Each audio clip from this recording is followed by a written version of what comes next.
Yeah, I'm about to fade away. Cause every time I wake up I feel like it's Monday. Something's going wrong with all the chemicals up in my brain. All of a sudden I don't look at anything the same. Привет, привет, привет, песеры, с вами Морж, 13 сентября у нас на календаре, и, конечно, весь футбольный мир ждет сегодняшнего вечера, и ждет центрального матча, это Бавария-Барселона. Прислушался я к вашим советам, чтобы играл не ИИ, а играл я сам против живого противника, так действительно получается ярче и интереснее, потому что ИИ забивает как бы маловато, поэтому я надеюсь, матч выдастся удачный. Нравится мне, что в товарищеских матчах можно выставить настроение игроков, мы оба на хорошем настроении, и надеюсь, матч будет огонь. Так сказать, Левандовский против своей бывшей. Посмотрим, сможет ли сегодня отличиться Лева и смогу ли я что-то сделать с центральным нападающим Мане. К сожалению, толкового центрального нападающего сейчас у Баварии нет. Начинаю я с центра поля, Бавария сегодня играет дома. Пас на Горецку, тот сразу же передает на Сане. Ну и для Барселоны я выставил желтую выездную форму, так, мне кажется, будет покрасивее. Сане на левом фланге принимает мяч, тут кроме как подавать, конечно, делать нечего. И Кунде оказывается первый на мяче, к сожалению, Мане не игрок головой. Хоть Кунде не такой уж и высокий, но у меня нет высоких центральных нападающих, с которыми ему приходилось бы бороться. Горецка передает передачу на Кимиха, у Кимиха мяч забирают, но с фолом мяч все равно остается у Баварии. Коман можно пробивать, пробивает, но Тер Штеген на месте, и Роберто выносит мяч. К сожалению, Сане здесь не нужно разворачивается, не нужно было делать этот разворот, можно было мяч не терять, уже в штрафной противника что-то разыгрывать. Левандовский принимает мяч, ищет партнеров по команде, находит Дембеле на левом фланге, передача на Леву, Кимих выставляет ногу, и мяч оказывается у Забицера. Сане передает на Мане, Мане-Сане, вот это вот стандартная схема. И все-таки мяч от Баварии потерян. Потихонечку Барселона начинает свою атаку. Само собой, Барселона играет контроль мяча. Моя Бавария играет в длинную контратаку. Левандовский! Ё-моё! Как нахрен такое вообще залетает? Да, вот такого игрока как раз Баварии, я уверен, будет очень сильно не хватать. Идет какое-то подтормаживание. Надеюсь, на матче это не скажется. Посмотрите, в одно касание, стоя боком к воротам, еще из-за штрафной, грубо говоря, просто закидывает мяч, и Нойер абсолютно бессилен. Да... Начало такое себе, отыгрываться, конечно же, будет сложно, но, само собой, матч хочется и выигрывать.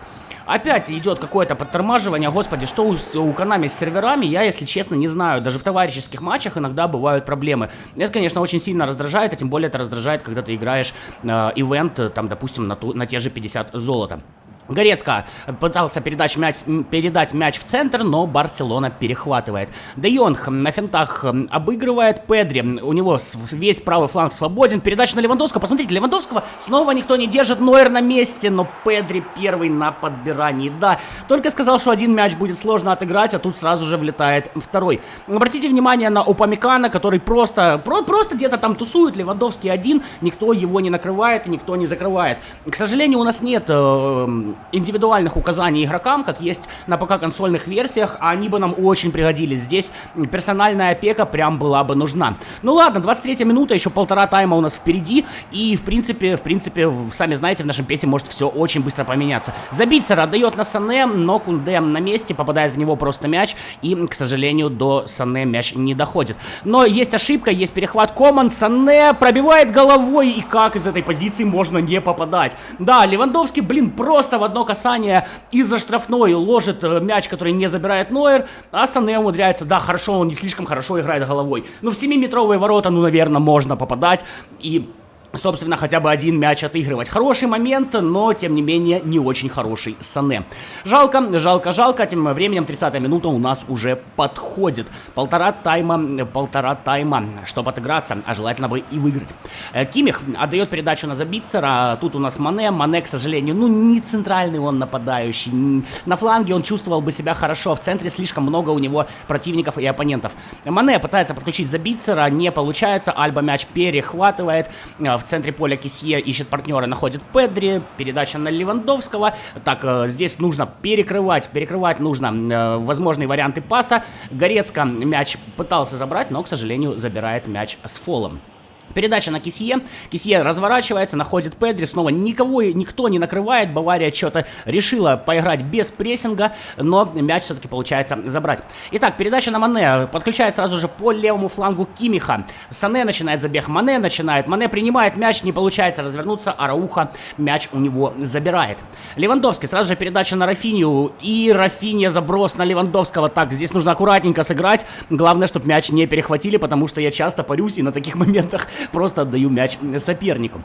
Кимих отдает центр на Мане. Забицер, кстати, очень хорошо двигается, можно заметить. Передача на Горецку. Горецка пытается найти Сане, но, к сожалению, Педри мяч перехватывает.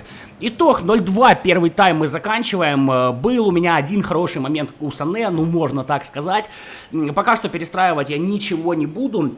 В принципе, команда меня устраивает, но, опять же, вот просто жесткая нехватка центрального нападающего, и она ощущается, причем конкретно. Ну, посмотрим, что нам принесет второй тайм. Тут главное не пропустить третий, потому что это будут похороны. А так еще шансы, конечно, какие-то есть. Шансы есть всегда. Мане находит Комана, но Коман оказывается в офсайде. Да, жалко. Если бы здесь не было офсайда, у Комана отличная скорость ускорения, он бы уходил от защитников, но там уже дело техники реализовать выход 1 на 1. К сожалению, офсайд. Альба отдает на Кунде. Кунде ошибается с передачей, но тем не менее мяч остается у Барселоны. Здесь Забицер перехватывает. Пас на Горецку. Сане на Мане, и Коман начинает забег, а вот та ошибка, про которую я вам говорил. Да, защитник принимает мяч, и ты не успеваешь, он откидывает его от себя, и ты не успеваешь ни отдать передачу, ни вынести. И если игрок атакующий у него прямо за спиной, то часто он этот мяч забирает, и вот такие вот моменты получаются. Да, немножечко схалявил, но тем не менее, блин, за гол Левандовского халява мне все-таки должна. Я сам пропускаю частенько такие мячи, и, конечно же, это бесит. Мне кажется, в 21-й части с этим как-то было полегче, по крайней мере, так сильно мяч защитники не отпускали и не так уж часто теряли в противостоянии с нападающими. Блин, снова какое-то подтормаживание. Вот опять же, товарищеский матч, оба на Wi-Fi. И как бы ничего. Да, спасибо огромное Мише за то, что он играет со мной эти матчи. У него турнирная группа, я думаю, вы все знаете. Ссылки в описании, закрепленном комментарии. В общем, по стандарту. Там же моя телега и там же моя личка для донатов с карт РФ. В общем, если надо, обращайся. Подача, но Коман тут не может быть первый на мяче. Мяч летел прямо к Терштегену. И, собственно, Терштеген разбирается. Так, беготня в центре поля. Горецка все-таки мяч выгрызает. Передача на Комана.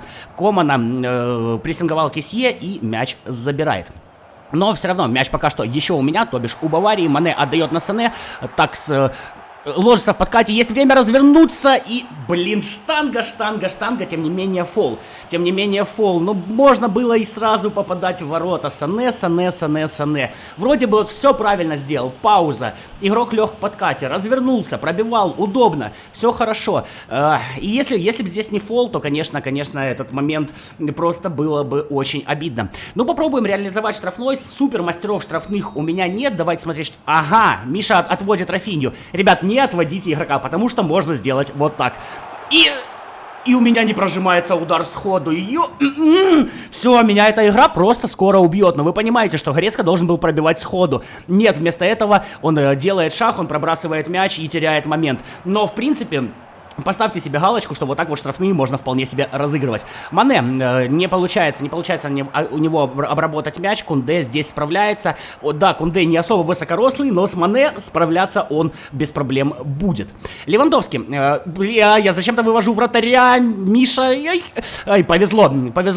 Нечаянно я начал выводить вратаря, и здесь, конечно, мог пропускать мяч просто с дальней дистанции. Коман отдает на Забицера. Мане, ну и, конечно же, вон Коман открывается. Есть вариант. Постараемся аккуратненько. Нет, Мане не оказывается первый на мяче. Вот был бы у него инстинкт такой же, как у Левандовского, он бы оказывался первый на мяче. Да, тут я, конечно, перемельчил. Наверное, за Комана уже стоило пробивать и делать опасный момент. Но знал бы прикуп, жил бы в Сочи, как говорится. Или знал бы, где упал, соломку бы подстелил, что, в принципе, то же самое. Арауха с мячом отдает мяч на Педри. 80-я минута, 81-я уже идет. Времени совсем мало. И атака Барселоны. Здесь нужно справляться. Мяч все равно остается у Барселоны. Удар. Нойер на месте. Повезло. Здесь Левандовский не исполнил какое-то волшебство, как он исполнил в первом тайме. Нужно идти вперед. Вообще замены по-хорошему бы сделать, но у нас нет пауз. Передача на Комана. Есть Забицер. Забегает. Получится прорваться. Да, получается прорваться. Забицер. Есть. Есть, все-таки на 86-й минуте я отыгрываюсь. Ну, это было тяжело. Забитцер вообще сегодня мне очень понравился. Реально оказывался на нужных участках поля и забивает такой важный второй мяч, который, в принципе, пока что спасает меня от поражения. Но если я, конечно, сейчас кикофа не пропущу, какую-нибудь шляпу. Ну, или Левандовский не выдаст еще что-то. Хорошо, здесь прошла передача именно на дальнего игрока. От подката Забитцер ушел и смог реализовать. Ну что ж, супер, смог я отыграться с 0-2. Конечно, про победу здесь говорить тяжеловато. Хотя, если сейчас Миша быстро срежется на атаке, на кикофе, то я смогу провести атаку. Но Миша тоже, в принципе, игрок-то опытный. А опытные игроки так не срезаются. Хотя, конечно же, всегда могут быть ошибки. Педри в центре поля отдает на Левандовского. Повар тут прессингует, не получается пока что забрать мяч. Эрнандес, нет, здесь Нойер будет первый на мяче. Ну и скорее всего судья даст свисток и атаку мне развить не даст. Да, 2-2, во втором тайме у меня получилось переломить ход игры, так сказать. Какое это имеет отношение к реальности? Ну, как мне кажется, в принципе, ничья вполне себе допустимый счет в матчах Баварии и Барселоны. Бавария, да, без вопросов хороша, но без толкового центрального нападающего играть и в реальной жизни как бы сложно. Барселона сейчас очень хороша. При этом есть Левандовский, который при этом, я уверен, хочет забить Баварии. В принципе, букмекеры считают, что этот фаворит у нас Бавария, на него дают где-то 1,97 коэффициент, на Барселону 3,71 и на ничью 4,40. Так что у нас получается самый такой результат, который с самым большим коэффициентом. Но в принципе я допускаю, что ничья может быть. Пиши свое вангование в комментариях, как ты думаешь, с каким счетом закончится сегодняшний матч. Конечно же, мне будет это интересно почитать. Надеюсь, сам контент вам нравится, поэтому не скупитесь на лайки, все полезные ссылки, в том числе турнирные, в описании и закрепленном комментарии, ребят. До новых встреч, пока-пока.